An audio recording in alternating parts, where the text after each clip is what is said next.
Hey guys, Ashley D. Will here, and today I want to talk about being addicted to love. Are you addicted to love? Well, a lot of us can feel this way sometimes because of things that have happened to us in our past when we were infants or toddlers or children. And all of these deep wounds create places in us that really need healing. And if we neglect to get those places healed, when the Lord's bringing them up, the enemy can use those wounds to cause us to fall into some kind of sinful behavior. So I wanted to go over this topic, addicted to love, with you. See if it would help in any way, or if you know of anybody who may have these issues, then maybe this could help them too. So first I have here some characteristics of someone who may be addicted to love. And then over here, I have some red flag behaviors to see if you are in a healthy or unhealthy place. Some red flag questions to ask yourself. Okay, so first of all, are you addicted to love? I think we all are, really, but we have to be able to get to a healthy enough place where we're not acting out of that, because we're all designed to be addicted to God, to the Lord. That's how we're wired and designed, but we get mixed up when we don't get our primary source of love from Him and we try to go to a person who is fallen. That's where we get have trouble. Okay, so up here, I wanted to define addicted to love. It's when you're using love and relationships as a means to achieve worth. Does that make sense?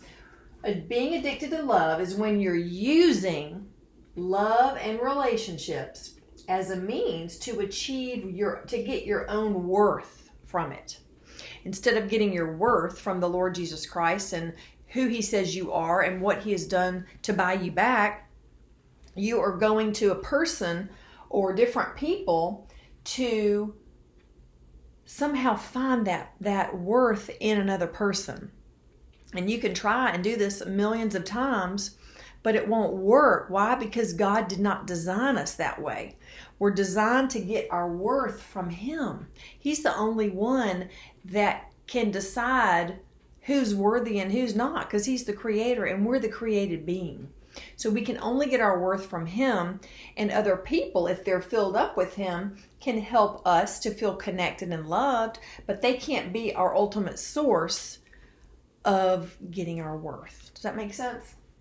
So here are some characteristics of those of us who may have struggled with or are struggling with being addicted to love. Did you have a lack of nurturing in your infancy or toddlerhood? Were you never held or comforted or nurtured when you were young? That's huge. Do you feel isolated in your life? Do you use an outer facade, like a phony mask to put on to pretend that everything's fine when you're really hurting on the inside? This is a big one, do you mistake intensity for intimacy? The lust and the craving and the passion and all of that. Do you think that is intimacy? That is a symptom that you might be addicted to love. Do you have hidden pain that you don't share with other people? Do you avoid rejection and or abandonment at all costs? That would be a big characteristic. Are you afraid to trust other people?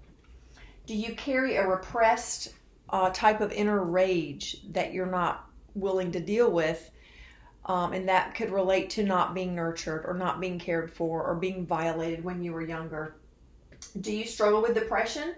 And are you manipulative and controlling of other people so as to avoid the rejection and abandonment? That's what that could come from. Do you have a double life? Like some men are addicted to porn, but they don't tell anyone and they pretend that everything's fine, in their regular life. Do you deny problems that you have? Do you just don't want to deal with them? Do you feel driven and desperate? Do you feel really desperate?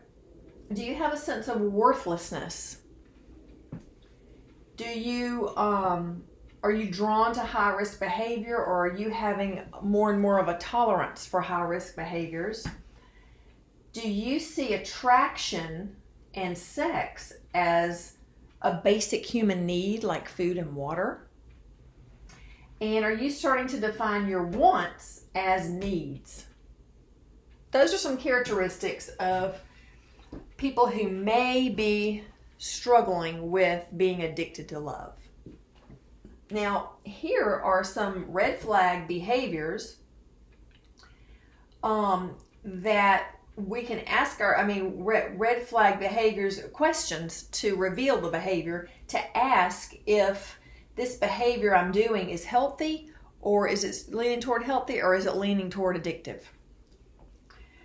If what I'm thinking about doing, will I have to deny that later on after I do it? Is it a self-centered thing that I'm wanting to do? Is it abusive to myself or someone else? Is it inconsistent with my values? Would I refuse to do it if Jesus were standing here right next to me? Is it an action without an underlying commitment? That's a good one. Will I feel better or worse after I do it?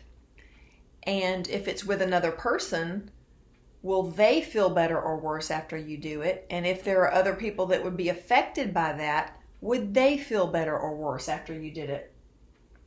Is what you're thinking about or you're thinking about doing a waste of your time? And this is a big one for me. I always write about this. Am I doing this to escape the pain of reality? See, we do things to escape the pain of reality because living in a fallen world is painful. It's hard. We all know that something is terribly wrong here, and we have all these wounds, and we get attacked by the enemy, and we have struggles in our relationships. We have all these things to deal with, so it's painful to be in a fallen world.